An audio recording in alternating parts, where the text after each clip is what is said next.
Hello, dear students. Welcome back in my YouTube channel as is Science Zone. Dear students, we have already discussed about water in part 1. So we are going to discuss in part 2. The content is like this. Anomalous behavior of water, hard and soft water, water cycle, water pollution, causes of water pollutions, controlling water pollutions, groundwater and groundwater table, water management. तो इस प्रकार से है इसमें। तो आगे हम लोग देखेंगे first anomalous behaviour of water. Anomalous behaviour of water means होता है वाटर का। Anomalous behaviour of water means होता है जल का असंगत व्यवहार। तो देखते हैं इसमें। Normally the solid form of the substance is heavier than it's liquid form, but this is not correct for water. You would have seen that in the summer season, ice cube put in a glass of sharbat float on its surface.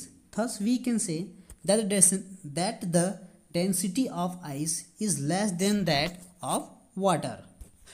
तो कह सकते हैं कि जितने भी हम लोग देखते हैं वाटर के बारे में, तो सामान्य देते हैं जितने भी मैटर जो होते हैं वो क्या होते हैं, सॉलिड फॉर्म में रहते हैं। वो किसके कंपेयर में, वाटर के कंपेयर में क्या होता है, हैवियर होता है। बट जो वाटर का जो व्यवहार है इसके जस्ट अपोजिट है ना। मतलब बोल सकते हैं वाटर का बिहेवियर क्या है, जस्ट अपोजिट है।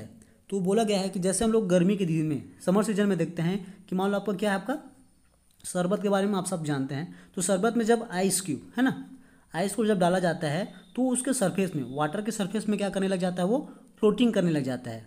मतलब ऊपर में ऐसे तैरता रहता है। तो हम लोग बोल सकते हैं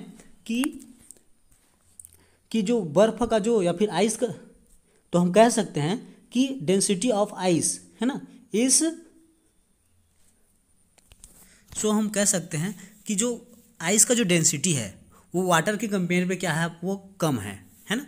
तो हम कह सकते हैं आइस की जो डेंसिटी है वाटर के कंपेयर में कम है। तो हम इसको बोल सकते हैं कि density of substance is its mass per unit volume. तो हम डेंसिटी निकालना है हमको। तो density is equal to mass, क्या हो जाएगा आपका, density is equal to mass upon क्या रहेगा आपका, वॉल्यूम। तो अगर इसमें हम रखें तो क्या हो सकता है, इसका हम डेंसिटी हम लोग निकाल सकते हैं।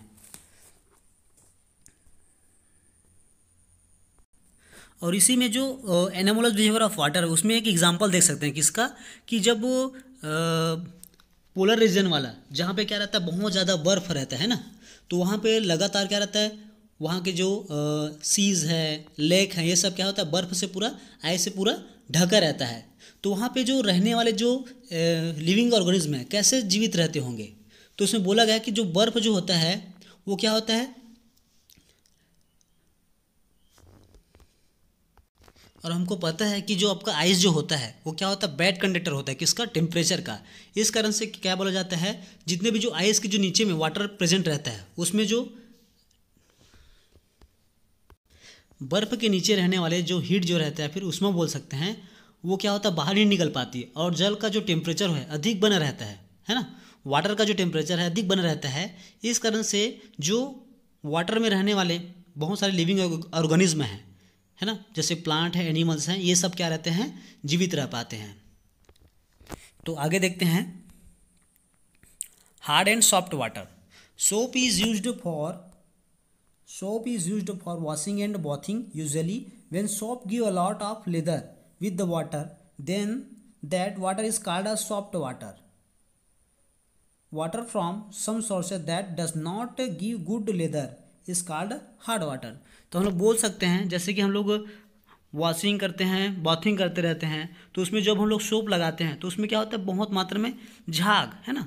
Soap given to lot of lather with water है ना। तो मतलब अधिक मात्रा में क्या करता है, जब झाग देता है तो उसे हम लोग क्या बोल सकते हैं, सॉफ्ट वाटर। और उसके जस्ट अपोजिट जब क्या बोलो, that water is called soft water. Water from some sources that does not give good lather is called hard water. मतलब जो अच्छे से क्या नहीं देता, झाग नहीं देता है ना, उसे क्या बोला जाता है, आपका हार्ड वाटर बोला जाता है। इसमें कुछ कुछ बताया गया है, जैसे कि आपका calcium and magnesium salt dissolve in hard water reactor with soap to form the soluble substance. कहने का मतलब है इसमें क्या रहता है आपका, जो हार्ड वाटर में कैल्शियम और क्या रहता है मैग्नीशियम के साल्ट क्या रहते हैं उसमें डिजॉल्व रहते हैं, जो सोप को जो सोप के साथ रिएक्शन करके एक अनसोलूबल सब्सटेंस बनाते हैं, है ना। इसी कारण से वो अच्छे से झाग या फिर लेदर नहीं दे पाते। तो इसको टू पार्ट्स में डिवाइड किया गया है, हार्ड एंड सॉफ्ट वाटर को टू पार्ट्स में डिवाइड किया गया है। फर्स्ट जो आपका क्या है टेम्पररी हार्डनेस और सेकंड परमानेंट हार्डनेस। तो उसमें बोला गया है टेम्पररी मीन्स क्या होता है, जो टेम्पररी हार्डनेस मीन्स होता है कुछ समय के लिए, जो क्या रहेगा कुछ समय के बाद क्या होता है, जैसे कि हम लोग बॉयल करते हैं तो क्या होता है आसानी के साथ फिर से वो सॉफ्ट वाटर में कन्वर्ट हो जाता है। तो इसमें बोला गया है temporary hardness due to presence of temporary hardness is due to presence of bicarbonate of magnesium and calcium, this can be remove by boiling the water.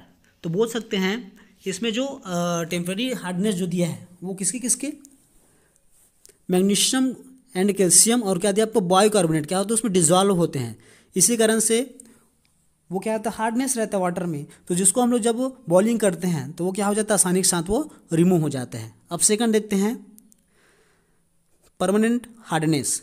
Permanent hardness means क्या होता है, वो हमेशा के लिए क्या रहता है हार्डनेस रहता है और वो जिसको हम लोग बॉइलिंग करके भी इसको दूर नहीं कर सकते, मतलब उसको हटा नहीं सकते। तो बोला गया है permanent hardness due to chloride and sulphate of calcium and magnesium salt dissolve in water, this hardness can not be remove by boiling. तो मतलब परमानेंट हार्डनेस में आपका कैल्शियम मैग्नीशियम और क्या रहता है क्लोराइड एंड क्या रहता है सल्फेट के जो साल्ट होते हैं उसमें क्या होता है डिजॉल्व होते हैं, इस कारण से वो उसमें परमानेंट जो हार्डनेस है वो पूरा बना रहता है। और जिसको हम लोग जैसे कि हम लोग टेम्पररी हार्डनेस में उसको बॉयल करके रिमूव कर लेते थे, लेकिन इसमें परमानेंट हार्डनेस है तो उसको बॉयल करके रिमूव नहीं किया जा सकता। तो नेक्स्ट देखते हैं water cycle.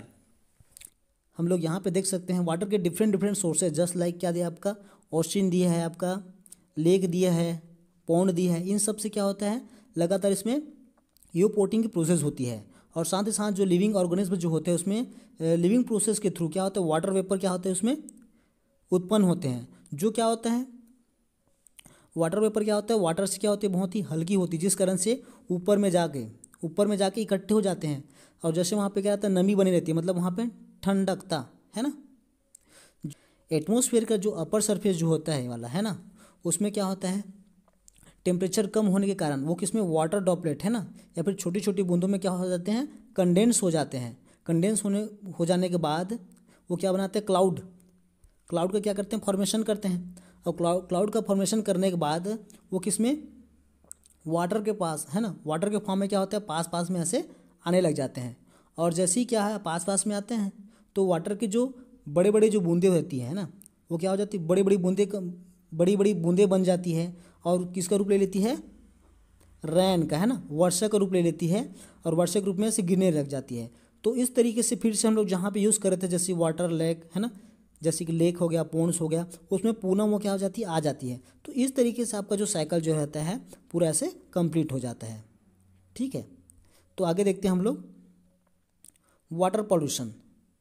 Many chemical substance excreta and other unwanted substance like waste material, dirty water from drains, etc. get mixed with water from different sources. Due to this water become unfit for drinking and household use. This water is called polluted water.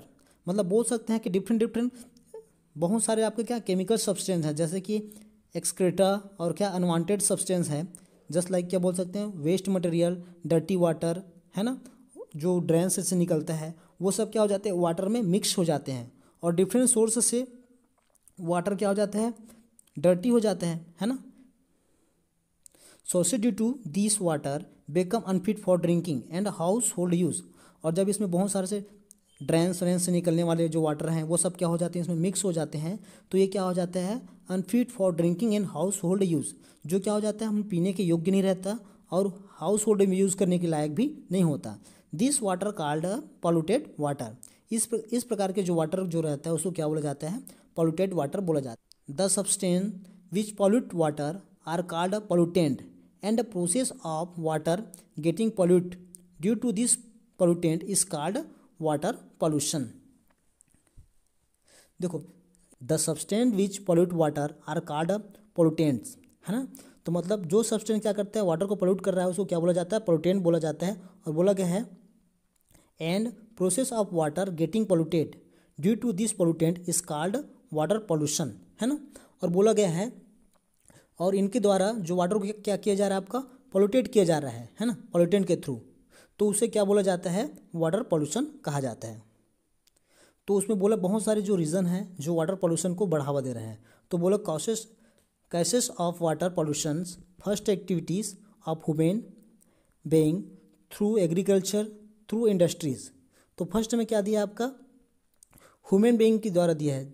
जैसे कि human being में बोला गया है कि हम लोग जो नदी है या तालाब है ना, रिवर या फिर पॉन्ड में, उसमें नहाते हैं, उसमें कपड़े धो रहे हैं, बहुत सारे जो एनिमल्स हैं तथा एनिमल है और बहुत सारे जो गाड़ियाँ हैं उन सबको हम लोग क्या कर रहे हैं, उसी में साफ कर रहे हैं और उसी में क्या कर रहे हैं, गंदा पानी उसी में आ रहा है ना। और हमारे जो धार्मिक मान्यताओं के अनुसार, जैसे कि आपका अगर कोई आदमी मर जाता है तो उनके शव को भी किस में डाला जाता है, वाटर में बहा देते हैं। और उसी तरीके से जैसे देवी देवताओं की मूर्तियाँ जो रहती है ना, बहुत सारे जो जैसे कि गणेश पूजा करते हैं, दुर्गा पूजा करते हैं और बहुत सारे जो धार्मिक रीति रिवाज है जिसमें मूर्तियों को किस में डाला जाता है, वाटर में, पानी में बहा दिया जाता है, नदी या फिर तालाबों में। जैसे कि वाटर में देवी देवताओं की जो मूर्तियाँ जो रहती हैं उनको क्या कर दिया जाता है, विसर्जन कर दिया जाता है। उसमें जो बनाने में जो रंग यूज़ होता है उसके कारण से भी क्या होता है, वाटर आपका पॉल्यूट हो जाता है, वाटर क्या हो जाता है, आपका प्रदूषित हो जाता है। और डिफरेंट जो आपका हॉस्पिटल्स में जो फेंका जाने वाला जो अनवांटेड सब्सटेंस है, एक्सक्रेटर है, यूरिन है, इन सब को क्या करता है, वाटर में बहा दिया जाता है, जिसकी वजह से क्या होता है, वाटर क्या होता है, पॉल्यूशन होता है। ठीक है, वाटर पॉल्यूशन होता है। तो नेक्स्ट देखते हैं इसमें,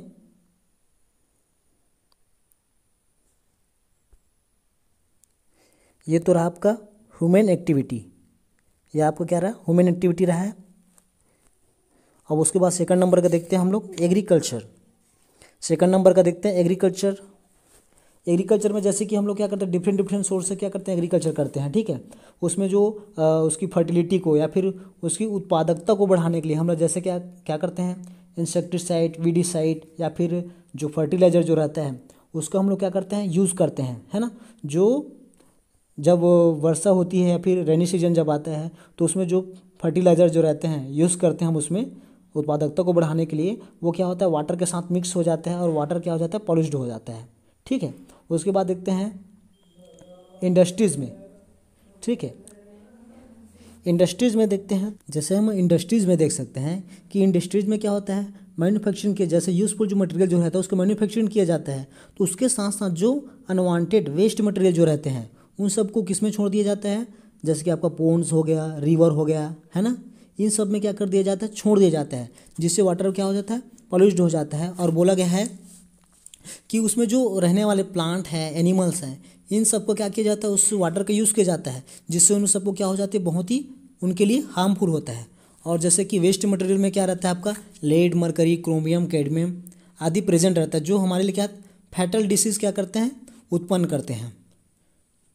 तो नेक्स्ट देखते हैं कंट्रोलिंग वाटर पॉल्यूशन। तो हम लोग जो वाटर पॉल्यूशन है उसका रोकथाम कैसे किया जा सकता है, तो देखते हैं हमारे जो government has made some rule to stop environmental pollution, है ना। तो हमारे जो गवर्नमेंट जो है, जो हमारे इन्वायरमेंटल जो पॉल्यूशंस हैं उसको रोकने के लिए कुछ रूल्स बना है। These rules should be compulsory followed by all citizen, institution and industries. Many measures can be taken to stop water pollution. For example, industries should put up such equipment which can remove harmful substance, organic compound, color and odour from water, this would make water reusable. तो हम लोग बोल सकते हैं इसमें कि हमारे जो गवर्नमेंट है उसके द्वारा क्या किया जाता है, जो इन्वायरमेंटल पॉल्यूशन जो है उसको रोकने के लिए कुछ रूल्स बनाए हैं, जिसको हमारे देश के सभी जो सिटीजन्स हैं, इंस्टीट्यूशंस हैं या फिर इंडस्ट्रीज़ हैं, है ना, या फिर इंडस्ट्रीज़ हैं, इन सब के लिए क्या किया जाता है, इसको पालन करना कंपलसरी है। और जो वाटर पोल्यूशन है उसको रोकने के लिए डिफरेंट जो उपाय हैं किए जा रहे हैं, डिफरेंट उपाय किए जा रहे हैं। इंडस्ट्रियल जो इंस्टीट्यूशन रहता है उसमें ऐसे इक्विपमेंट का यूज़ किया जा रहा है जो उसमें present harmful substance, carbon substance, है ना, और उसके कलर और उसके जो गंध है उन सबको क्या कर देता है, दूर कर देता है, ताकि उस जल को हम लोग क्या कर सकते हैं, पुनः रीयूज़ कर सकें।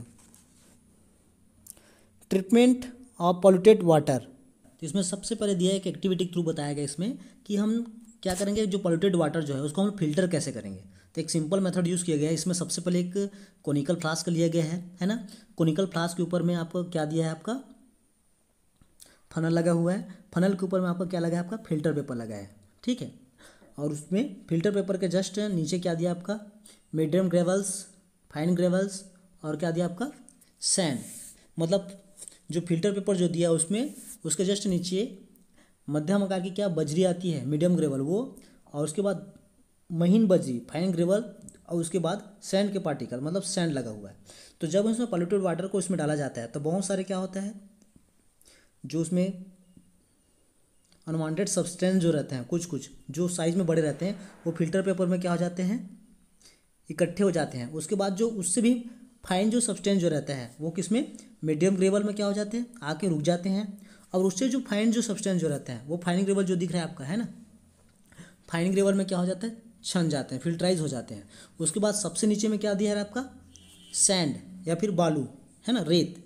तो जब क्या रेत के पार्टिकल क्या रहते हैं, थोड़ा सा साइज में दूर दूर रहते हैं, जो जितने भी जो वाटर जो रहते हैं उसको आसानी के साथ अपने से पास होने देता है। तो वहाँ से जो फिल्टर जो वाटर जो रहता है उसको हम लोग क्या कर सकते हैं, प्राप्त कर सकते हैं। जैसे यहाँ पे आपको दिख रहा है वाटर धीरे धीरे ड्रॉप के रूप में निकल रहा है और ये आपका फिल्टराइज हो जाता है। तो अगर हम इसमें क्लोरीन की अगर टेबलेट डालते हैं, कुछ भी अगर इसमें और भी अनवांटेड सब्सटेंस बच भी गए रहते हैं, तो इसमें हम लोग क्लोरीन के जब टेबलेट डालते हैं तो क्या हो जाता है, पूरा प्योर हो जाता है, क्लोरीनेशन हो जाता है। आगे देखते हैं इसके बाद फिर ground water and ground water table, ठीक है। तो इसमें बोला गया है आपका, इसमें देखते हैं, if we dig a hole in the ground near a water body we may find that the soil is moist, the moisture in the soil indicate the presence of water underground. If we dig deeper and deeper we would reach a level whether are the space between particle of soil and gaps between rock and filled with water, the upper limit of this layer is called water table. तो हम लोग बोल सकते हैं कि अगर हम किसी पॉन्ड है ना, उसके आसपास क्या कर सकते हैं, होल करते हैं, या फिर वाटर सोर्सेज हैं उसके आसपास हम लोग होल करते हैं, तो हम देखते हैं कि वहाँ का जो सॉइल जो होता है क्या हो जाता है, मॉइस्चर हो जाता है। किसी कारण जो होता है आपका ग्राउंड वाटर, है ना, अंडरग्राउंड जो वाटर प्रेजेंट रहता है उसकी वजह से क्या आ जाता है, इसमें मॉइस्चर आ जाता है। और बोला गया है we dig deeper and deeper we would reach a level there are the space between particle of soil and gaps between rock filled with water, है ना। तो हम लोग जब अधिक से अधिक और गहरा में खोदते जाते हैं तो हमको पता चलता है कि उसमें आसपास की जो आपका सॉइल है उसके पार्टिकल के सारे स्पेस क्या होते हैं, वाटर से फिल होते हैं। और बोला गया है इस लेयर के ऊपर जो ऊपरी सतह जो रहता है ना, वो क्या कहलाता है आपका, वाटर टेबल कहलाता है। वाटर टेबल या फिर भौम जल कहा जाता है इसे। तो बोलोगे the water found below the water table is called ground water. और बोला गया है ग्राउंड वाटर मतलब भौम जल स्तर के नीचे पाया जाने वाला जल भौम जल कहलाता है ना। तो इस तरीके से आपका ground water and ground water table हो गया, ठीक है। आगे देखते हैं वाटर मैनेजमेंट। लगभग वाटर मैनेजमेंट के बारे में क्या होता है, जल का प्रबंधन, मतलब उसको हम लोग कैसे उसको पुनः हम लोग उपयोग कर सकते हैं, है ना, रीयूज़ कैसे कर सकते हैं। इस कारण से वाटर को क्या कंजर्व करके रखा जाता है। तो हमारे जो बहुत सारे है ना ऋषि मुनि थे, बहुत पुराने लोग जो रहते थे, लगभग वाटर को कंजर्व करने के बहुत सारे उनके पास माध्यम थे। जैसे कि जो विलेज जो रहते वहाँ पे पौंड वोंड खुदवा देते थे, और वहाँ पे वर्षा से पहले जैसे रेनी सीजन जब आता है उससे पहले पौंड को क्या कर देते थे, खुदवा देते थे, ताकि पानी जो उसमें क्या हो सके, इकट्ठा हो सके। तो इस तरीके से मतलब जल को क्या करते थे, कंजर्व करते थे, मतलब वाटर को मैनेजमेंट करते थे। और बोला गया है वाटर जो है हम सब के लिए क्या है, यूज़फुल है। अगर हम इसको ऐसे ही बहा देंगे तो हमें भविष्य में जो वाटर है ना, वो हमको उपलब्ध नहीं हो पाएगा, मतलब हम इसके लिए तरसेंगे। तो हमें इसे क्या करना चाहिए, कंजर्व करके रखना चाहिए वाटर को। तो हमारे जो ऋषि मुनि जो थे, हमारे पूर्वज जो थे है ना, वो क्या करते, प्राचीन काल से ही वाटर को कंजर्व करके रखने के बहुत सारे तरीके अपनाते थे। जैसे कि गांव में तालाब खुदवा देते थे है ना, और तालाब को ऐसे समय खुदवाया जाता था जैसे कि रेनी सीजन स्टार्ट हो रहा है उससे पहले खुदवाते थे, ताकि जितना भी जो वाटर वेस्ट बह रहा है उनको किसमें, आपका पौंड में क्या कर सकते, कंजर्व कर सके और उसका रीयूज़ कर सके। और इसी तरीके से अभी हमारे जो युवा पीढ़ी है ना, उसमें जल संकट को देखते हुए है ना, वाटर क्राइसिस को देखते हुए क्या कर रहे हैं, वाटर को कंजर्व करने के बहुत सारे टेक्निक का यूज़ कर रहे हैं। जैसे कि आपका स्प्रिंकलर, पहले क्या करते थे, जब स्प्रिंकलर का इन्वेंशन नहीं हुआ था, मतलब स्प्रिंकलर का आविष्कार नहीं हुआ था, तो हम लोग वाटर को क्या करते थे, सीधे डायरेक्ट छोड़ देते थे सॉइल में। उसके बाद वो बहुत सारा वाटर क्या हो जाता था, वेस्ट हो जाता था। तो अब हम लोग क्या करते हैं कि स्प्रिंकलर के थ्रू सिर्फ उतना ही वाटर का यूज़ करते हैं जितना उनको चाहिए है ना। उसके बाद सेकंड है आपका ड्रिप या फिर टपक है ना, टपक सिंचाई बोल सकते हैं या फिर ड्रिप इरिगेशन बोल सकते हैं। तो इसमें ड्रिप में क्या होता है कि जहाँ पर भी उसमें क्या छोटा छोटा इसमें होल कर दिया जाता है ना, 1 मीटर के डिस्टेंस में या फिर 1 फीट के डिस्टेंस में उसमें होल कर दिया जाता है, जिसमें से सिर्फ उतनी ही मात्रा में क्या होता है, जितना प्लांट को आवश्यक है उतना ही वाटर उसको क्या हो सकता है, प्राप्त होता है। तो इस तरीके से हम लोग वाटर को कंजर्व कर सकते हैं। अब नेक्स्ट देखते हैं रेन में, देखते हैं आपका रेन वाटर हार्वेस्टिंग है ना, वर्षा जल का संग्रहण बोल सकते हैं इसमें।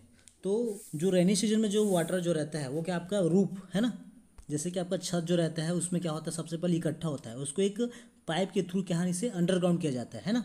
और यहाँ पे बहुत सारा, सबसे पहले इसको गड्ढा खन के इसमें बहुत सारे जो, सबसे पहले इसमें गड्ढा बना करके इसमें है ना कंक्रीट है ना, कंक्रीट हो गया आपका, जो स्मॉल स्टोन जैसे गिट्टी हो गया है ना, ये सब, इन सब को क्या कर दिया जाता है, उसमें पहले फैला दिया जाता है। उसके बाद जब वाटर जब यहाँ से आती है, ठीक है, जब वाटर यहाँ से आती है तो इसमें से फिल्टर होकर के क्या हो जाती है, ऑटोमेटिकली यहाँ से निकल जाती है और सीधे नीचे चली जाती है, जिसको हम लोग क्या कर सकते हैं, रीयूज़ भी कर सकते हैं। जैसे कि अगर यहाँ पे हम लोग क्या कर रहे हैं, ओवरफ्लो भी हो रहा है यहाँ पे, ठीक है, तो वाटर ओवरफ्लो हो रहा है तो हम इसको यूज़ कर सकते हैं, किसके लिए, घर में यूज़ करने के लिए। चाहे तो हम इसको 2 टाइप से यूज़ कर सकते हैं।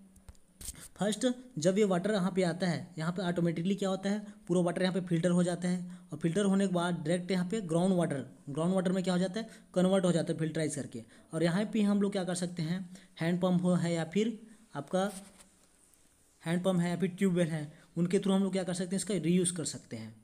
और साथ ही साथ इसमें जो क्या रहता है आपका, बहुत सारे बजरी रहती है ना, स्मॉल स्टोन जो रहते हैं या फिर कंक्रीट जो रहते हैं, वो सब जितने भी वेस्टेज जो यहाँ पे रहता है मटेरियल के रूप में है ना, वाटर, उन सबको क्या कर देते हैं, डायरेक्ट यहाँ पे फिल्टराइज कर देते हैं, क्योंकि उसमें पोर पाए जाते हैं। जैसे कि आपका बहुत बजरी जो रहता है या फिर कंक्रीट जो रहता है या फिर स्मॉल स्टोन जो रहता है, उसमें बहुत सारे पोर पाए जाते हैं, जिससे रीस करके ऑटोमेटिकली वाटर जो क्या हो जाता है, नीचे चला जाता है और ऊपर में रुकता नहीं है। और सीधे डायरेक्ट इसका कनेक्शन कहाँ से रहता है, ग्राउंड वाटर से, और डायरेक्ट ग्राउंड वाटर में ये चला जाता है। इस तरीके से हम लोग water harvesting, rain water harvesting कर सकते हैं, ठीक है। और उसके बाद बोला गया कि अभी देखने में आया कि बहुत सारे जो विलेज हैं या फिर विलेज के जो पंचायत हैं उसमें बहुत बड़ा रोल निभा रहे हैं। लगभग सभी जगह आपका जो होम है या फिर पंचायत है, उन सब में वाटर हार्वेस्टिंग सिस्टम को अपनाया जा रहा है।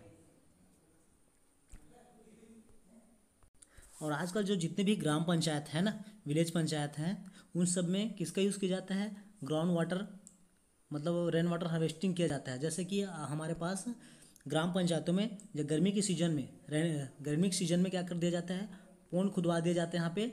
और जब रेनी सीजन जब आता है तो ये पहले से गड्ढा हो चुका रहता है, तो जितने भी जो रेन वाटर जो रहता है उसको यहाँ पे कंजर्व कर लिया जाता है।